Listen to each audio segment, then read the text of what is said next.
What's the meaning of Benjamin Franklin?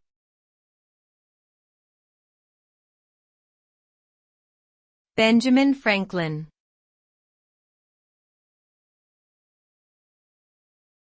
Benjamin Franklin.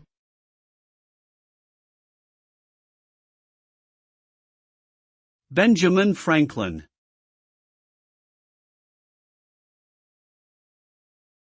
Benjamin Franklin.